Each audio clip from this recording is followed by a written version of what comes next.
Coming up tonight on YCN News, 2 New England states are being asked to consider temporarily housing unaccompanied minors from Central America. New Hampshire's 2 U.S. senators announced the addition of $15 million to support a key National Guard program to help returning soldiers.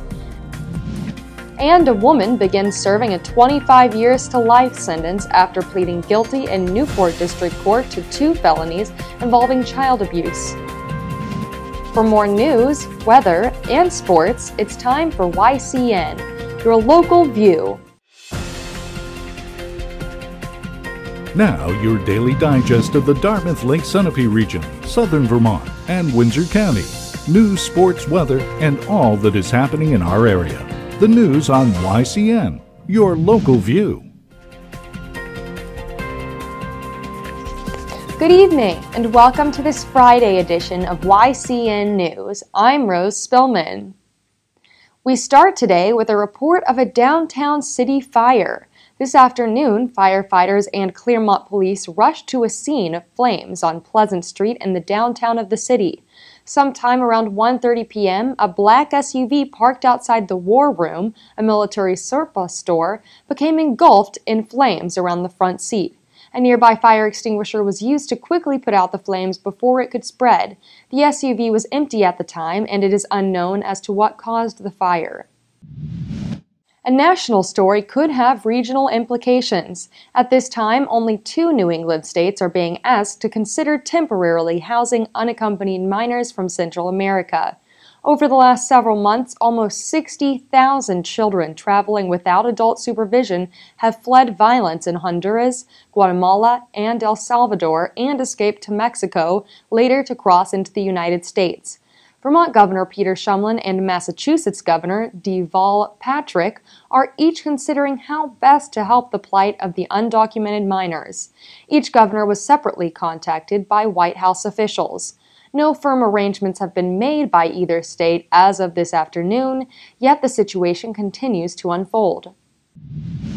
New Hampshire and Vermont farmers seeking organic food certification of their crops got some good news yesterday. The Twin States agricultural community, along with fruit and vegetable growers in other U.S. states, and potentially benefiting from $13 million in federal aid.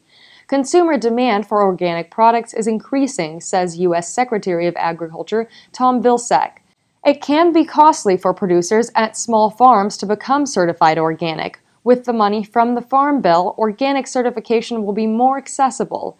Growing and getting organic food items to market is now a multi-billion-dollar industry, Vilsack adds in a press release.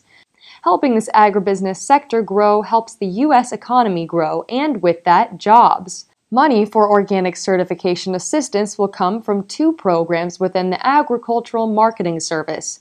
First, $11.5 million of the total $13 million sum is available to organic food producers in all 50 states. Second, and this is where New Hampshire and Vermont come in, an additional $1.5 million will go to 16 states to share the cost of organic certification. Payments to food producers will cover up to 75% of an individual producer's or handler's certification costs, up to a maximum of $750 per certification. The time period for certification-related costs is from October 1, 2013 through September 30, 2014.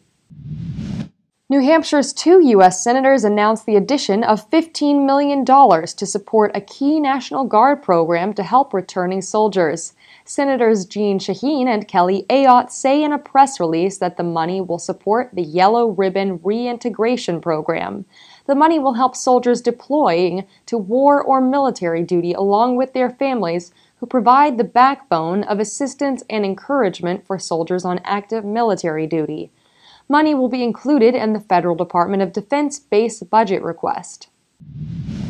The boxing gloves are coming on and off for political candidates. The New Hampshire primary is September 9th, a little less than 2 months away.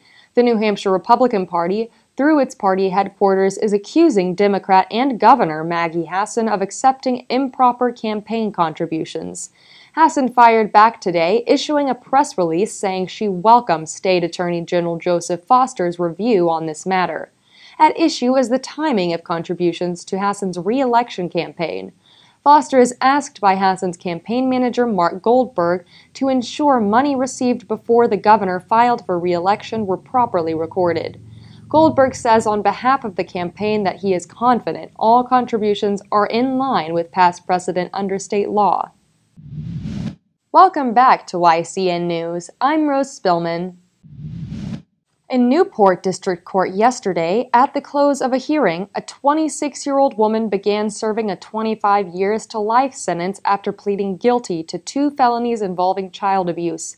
Ashley Blood, formerly of Hanover Street in Claremont, pleaded guilty to aggravated sexual assault against 2 young girls, both under 5 years old, the Valley News reports. Judge Brian Tucker sentenced Ashley Blood and ordered her not to ever have any unsupervised contact with the 2 victims. Her husband, Kevin Blood, is about the same age as Ashley. He is awaiting trial on similar charges, a trial expected later this year. Both were arrested in the fall after a lengthy police investigation. Our next story is sure to cater to your sweet tooth. With the summer bringing warm weather all over the country, many are enjoying the frozen desserts that they miss during the winter days. The month of July celebrates this with National Ice Cream Month, and this coming Sunday, July 20th, is National Ice Cream Day. YCN stopped by a local ice cream shop in Claremont, New Hampshire, to give you a taste of what's sweet in our area. Let's take a look. I'm Emily here at Lemoo's Dairy Barn. It's National Ice Cream Day on Sunday.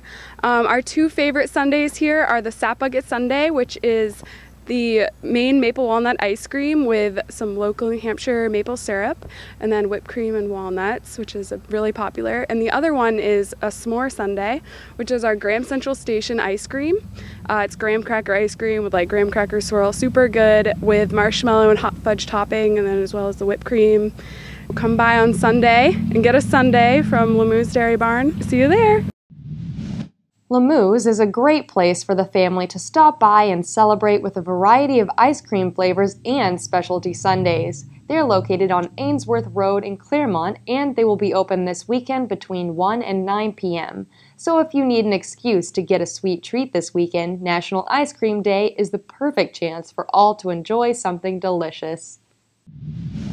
And speaking of summer, Sunday is the annual Sunapee Riverfest taking place from 4 to 8 p.m. along River Road in Sunapee Harbor Village. Games, a rubber duck contest, a baking contest, and more fun activities. For more information, go to projectsunapee.org. Welcome back to YCN News. I'm Rose Spillman. Now, Matt McDonald will have a look at our weather for the next few days and then move on to sports. Thanks, Rose. Tonight we'll have patchy fog after midnight with otherwise cloudy skies and lows in the 50s. Tomorrow will be foggy before 8 a.m. with otherwise sunny skies. Highs will be around 82 degrees with winds up to 5 miles per hour. Tomorrow night will be cloudy with lows in the 50s and calm winds. Sunday will have a high of 80 degrees with calm winds and partly sunny skies. Sunday night will be cloudy with lows in the 50s. You can see that major storms will miss us for the next few days. This is great news for anyone who is planning outdoor activities this weekend. It may be cloudy at times, but rainstorms are unlikely. Now let's see what's coming up on our community calendar. Tomorrow in Cornish, New Hampshire, the farmers market will begin at 9 a.m. In Vermont, the Norwich Farmers Market begins at 9 a.m.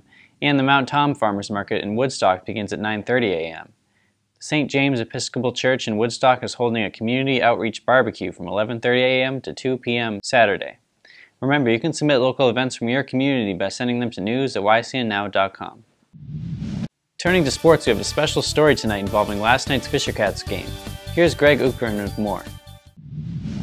Thursday night, the Portland Sea Dogs visited Fisher Cats Stadium in Manchester and scored first, thanks to a first-inning home run from Michael Almazar against Scott Copeland for a 2-0 Portland lead. The Fisher Cats rallied, but it took an inning longer than it first appeared it would take. They loaded the bases in the second inning with no outs, but could not score. An inning later, Matt Newman capitalized on a pair of base runners with a single to center field to cut the deficit in half to 2-1. The Cats scored the equalizer in the fifth when Furman blasted his second home run in as many games to right field to lead off the inning. His fourth homer knotted the game at 2-2 and spelled the end of the night for Portland starter Luis Diaz. Anderson came on after 6 strong by Copeland, who would not allow a run over his remaining innings. Anderson retired 6 of 7 hitters he faced, striking out 3 and walking 1. He earned his second straight win against the Sea Dogs after a 5-inning start on Saturday night. New Hampshire gave Anderson the go-ahead run in the bottom of the 7th against relief pitcher Wilfredo Boscan.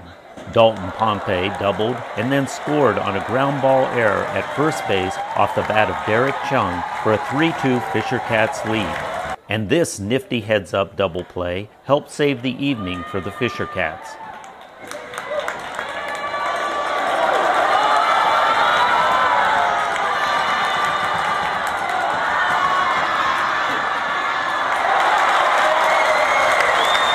Coming in the 9th inning for a clean close was Gregory Infante.